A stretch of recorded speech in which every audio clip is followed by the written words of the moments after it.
पश्चिम बंगाल में चल रहे सियासी ड्रामे के बीच अब दिल्ली से एक और बड़ा सियासी तूफान उठ खड़ा हुआ है। बीजेपी के वरिष्ठ नेता पूर्व राज्यसभा सांसद सुब्रमण्यम स्वामी ने national Herald money laundering case में ईडी की कार्रवाई पर सवाल उठाते हुए सनसनीखेज दावे कर दिए हैं।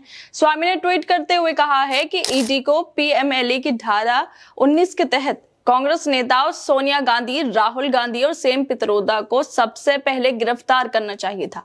इतना ही नहीं, उन्होंने सीधे प्रधानमंत्री नरेंद्र मोदी पर भी निशाना साधते हुए पूछ लिया है कि क्या मोदी ने इस गिरफ्तारी को रोकने के लिए दखल दी है, और अगर ऐसा है तो मोदी को भी गिरफ्तार करना चाहिए।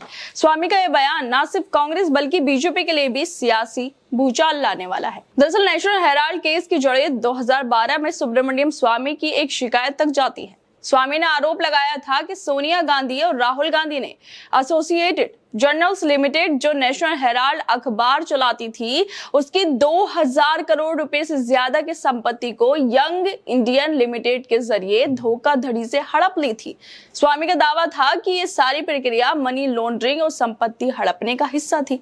2014 में दिल्ली की एक अदालत ने इस मामले में जांच के आदेश दिए थे और 21 में ईडी ने पीएमएलए के तहत जांच शुरू भी कर दी थी। हाल ही में 9 अप्रैल 2025 को ईडी ने सोनिया गांधी, राहुल गांधी और सेम पित्रोदा के खिलाफ चार्जशीट दाखिल कर दी है, जिसमें सोनिया को पहला और राहुल को दूसरा आरोपी नामित किया गया है। ईडी का कहना है कि वाईआईएल ने एजीएल की संपत्तियों को गलत तरीके से हासिल किया है, लेकिन दिसंबर 2015 में दिल्ली के पटियाला कोर्ट ने सोनिया, राहुल समेत सभी आरोपियों को जमानत भी दे दी थी। मगर फिर एक बार नेशनल हेराल्ड का ये मुद्दा लाइमलाइट में आ गया है, क्योंकि ईडी ने कांग्रेस के नेशनल हेराल्ड अखबार और एसोसिएटेड जर्नल्स लिमिटेड से जुड़ी मनी लॉन्ड्रिंग केस में पहली अपनी चार्जशीट जो है वो दाखिल कर दी है। इसमें सोनिया गांधी, राहुल गांधी, सेम पित्रोदा और सुमन दुबे के नाम शामिल है।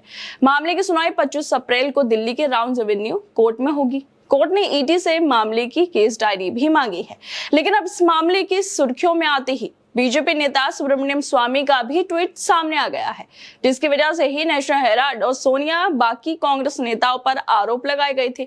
स्वामी सिर्फ कांग्रेस पर ही नहीं बल्कि खुद के नेता और हमेशा से ही नरेंद्र मोदी पर सवाल उठाते रहते हैं, और इसी वजह से फिर एक बार स्वामी ने कांग्रेस के साथ साथ नरेंद्र मोदी पर भी सवाल उठाए हैं। वो कहते हैं कि नेशनल हेराल्ड मामले में ईडी ने सोनिया गांधी, राहुल गांधी और सेम पित्रोदा के खिलाफ चार्जशीट तो दाखिल कर दी है, लेकिन पीएमएलए की धारा 19 के तहत पहले इनकी गिरफ्तारी होनी चाहिए थी। इसके साथ ही स्वामी नरेंद्र मोदी पर भी सवाल उठाते हुए ट्वीट में आगे कहते हैं कि प्रधानमंत्री मोदी ने इस गिरफ्तारी को रोकने के लिए दखल दिया, और अगर ऐसा है तो मोदी को भी गिरफ्तार करना चाहिए।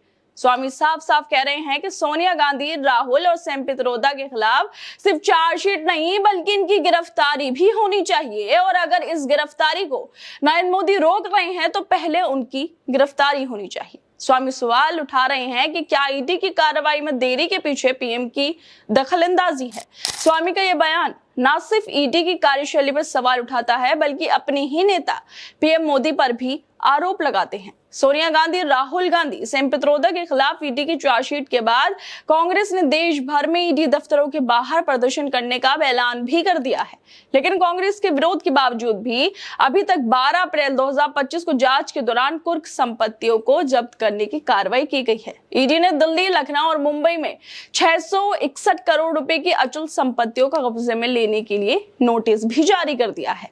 ईडी की इस कार्रवाई पर स्वामी ने तो ट्वीट कर ही दिया है, लेकिन कांग्रेस के नेता भी अब इस मामले पर ट्वीट कर रहे हैं, अपनी बातों को रख रहे हैं।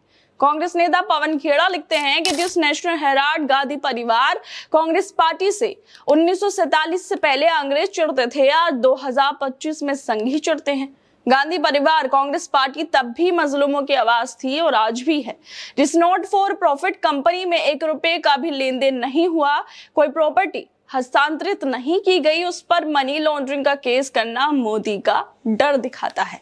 मतलब इस केस में नरेंद्र मोदी बीच में फंस गए हैं। उनके नेता तो नेता उन पर आरोप लगा रहे हैं, और साथ में सोनिया गांधी की गिरफ्तारी ना होने के पीछे वो जो स्वामी है वो कह रहे हैं कि नरेंद्र मोदी का हाथ हो सकता है। और इसके अलावा कांग्रेस के नेता जो हैं वो भी यही कह रहे हैं कि मनी लॉन्ड्रिंग का केस करना मोदी का डर दिखाता है। अब साहब करे तो क्या करे, पहले ही 18-18 घंटे देश के लिए काम कर रहे हैं और अब विपक्ष और उनके नेता भी उन पर आरोप ही लगा रहे हैं। खैर, कांग्रेस के नेता जयराम रमेश भी इस मामले को लेकर दिख रहे हैं। वो कहते हैं कि नेशनल हेराल्ड की संपत्ति को जब्त करना कानून के शासन का मुखौटा उड़कर एक राज्य प्रायोजित अपराध है। सोनिया गांधी, राहुल गांधी और बाकी लोगों के खिलाफ आरोप पत्र दाखिल करना प्रधानमंत्री और गृह मंत्री की बदले की राजनीति और डराने धमकाने की कोशिश के अलावा कुछ नहीं है। भारतीय राष्ट्रीय कांग्रेस और उसका नेतृत्व चुप नहीं बैठेगा। जिस तरह से कांग्रेस के नेता बीजेपी पर आरोप लगा रहे हैं, विरोध कर रहे हैं, इसके बाद देखना यह होगा कि इस केस में ईडी आगे क्या कार्रवाई करती है और क्या क्या खुलासे अभी होने बाकी है। फिर दोस्तों, आप लोगों को क्या लगता है इस वीडियो को लेकर? हमें अपनी राय जरूर दें और बाकी तमाम खबरों को देखने के लिए जुड़े रहिए हमारे साथ।